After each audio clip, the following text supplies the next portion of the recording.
Hello good people, zviri sei kuri sei kwamuri? Ini ndiri boa nditi. Chekutanga ndango kutendai nesapoti yamunotipa pano paSaint TV basa richienda mberi.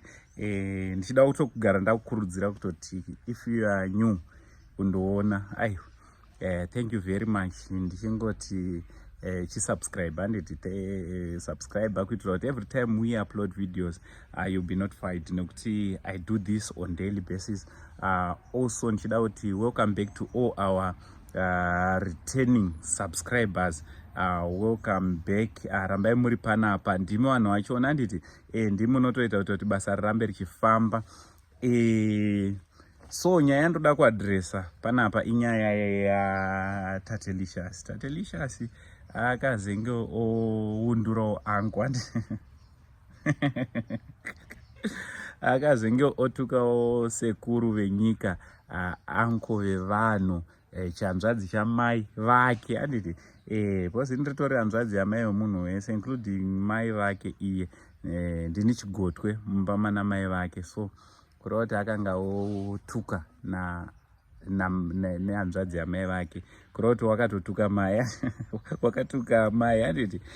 Anyway, so isusu vedu hatisi vehondo handiti. Inini pano paSaint TV hatisi vedrama, hatisi vehondo, tinongozviitira zvinhu zvedu tisingatarisi kuti vamwe vari kuita zvipi. Chekutanga chandoda kuadresa ndechekuti angosei ndiritori journalist mufungi. So panenge paita macases anenge achidawo chisaidi changu chejournalism, ndinomhanya sajournalist ndonotora nhau, ndonotora nyaya sajournalist. Kana padawo esocialite ndinoendawo sesocialite, ndonomira esocialite because also I am a socialite. Kune vasingazvide kana kuti vanozvida, I am a socialite handiti. So Tatelicious akanga achituka concerning journalism yatakanoita kwana Ruth. I think last week but one we traveled, it was on a Saturday, pakavigwa Ruth wara tichiti may his soul continue resting in peace. I don't like to talk about munhu anenge azorora, but this I'm just addressing just because of Queen Tatelicious. Akanga achitaura nezvezvangu achituka inini naZigo kuti tumajournalist munoenda pari kuchemewa munoita nyaya. No, Ruth just like any other celebrity, anga atova famous zvekudaro handiti, zvekutoti kunyange nepaivigwa people wanted to know kuti akavigwa sei papi.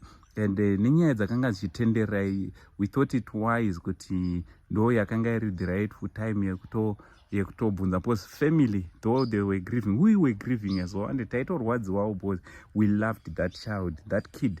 Taimuda singaide, I personally ndaitomuda handiti. And so ndaitovapa kurwadziwa, but taida kupa futi platform kufamily because vakanga vachiundurwa vachiaccuse kunzi vakaba mari, vakadya mari. So taida kuti varesponde to that handiti. That's where pandakapinda sejournalist, that's where Zigo TV paakazopindawo sejournalist, my brother Zigo handiti. Ko ndo basa rachona kahama dzangu.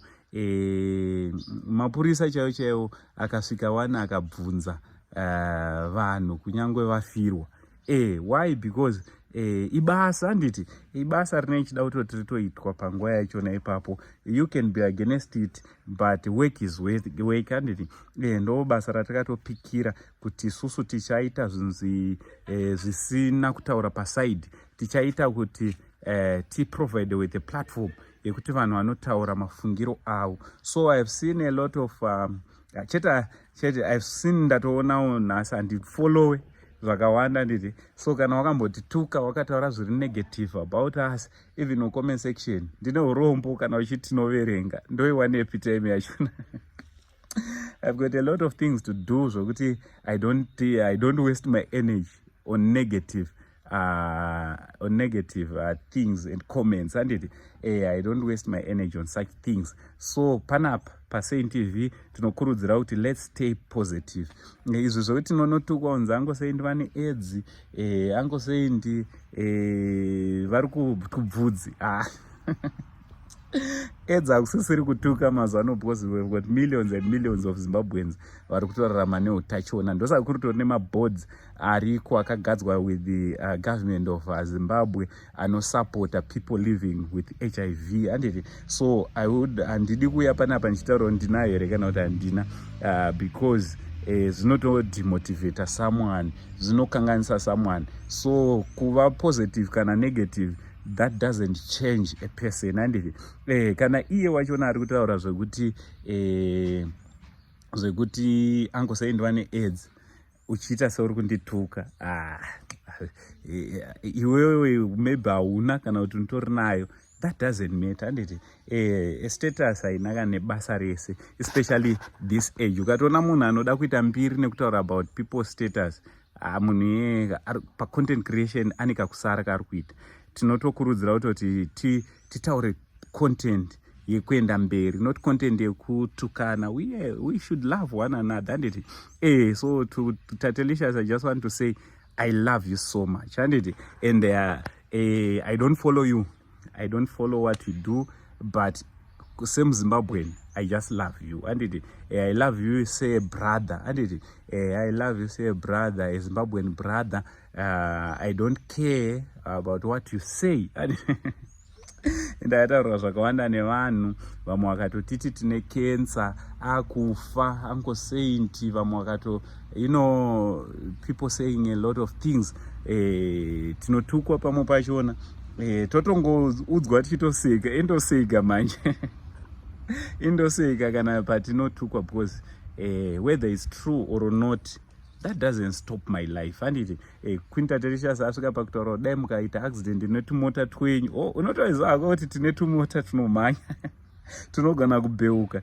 Like myself, I drive my German cars. I think those who know me, very close to me, unotozviziva zvako kutoti tinotopisawo zvekudaro. Handiti unotoziva kuti hatisiwe tsoka. So it's a good thing kutoti unenge uchitoti follower, uchitotresa kutoti vanoita nezvei ana Saint naana Zigo. So just like yourself, totoziva kuti une mbwa dzako dzakanaka. Unotori nerimwe zibreed rezimbwa rako randotofarira, randaitoti dai ranga riri zihadzi rikabereka utombondipawo chimbwanana.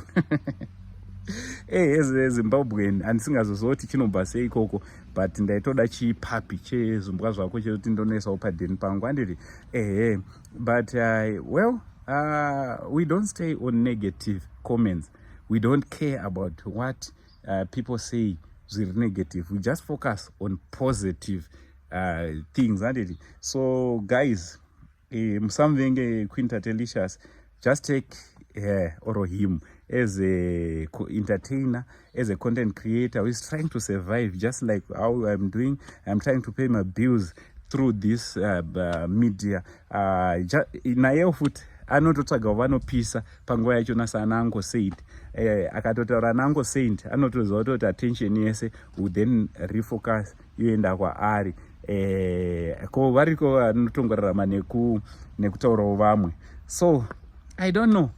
Ndozvandangoti ndiwezoadresa zvekunzi tanzi isusu takaemachichi ayo tazvijaira and hatitasire kudiwa pese, hapasi pese pandinodiwa ini saUncle Saint, and handitasire kudiwa nemunhu wese. Ndagori mari here, handisi mari yekuti ndofanira kudiwa nemunhu wese. Handiti vamwe vanofanira kutokuvenga chaizvo. Ukatoshava vanhu vanokuvenga,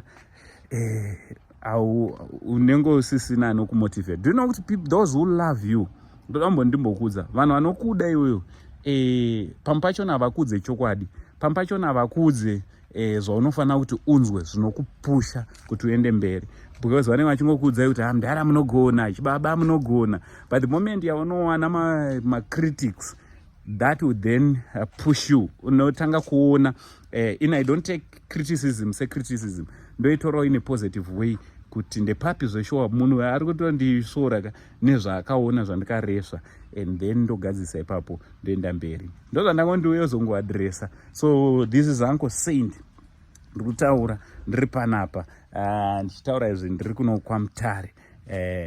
hamene kuti munozoona sei, you are free to write whatever you want kucomment section. Ndosaka iripo wotaurawo pfungwa dzako about kutukwa kwatakaitwa naTaterisha, though hake asisina relevance yakanyanya kuita kwake kwekuti anototaurawo vanhu vane relevance patime yachona, and then kuitira kuti hakirewo relevance kungwara futi ikokwane.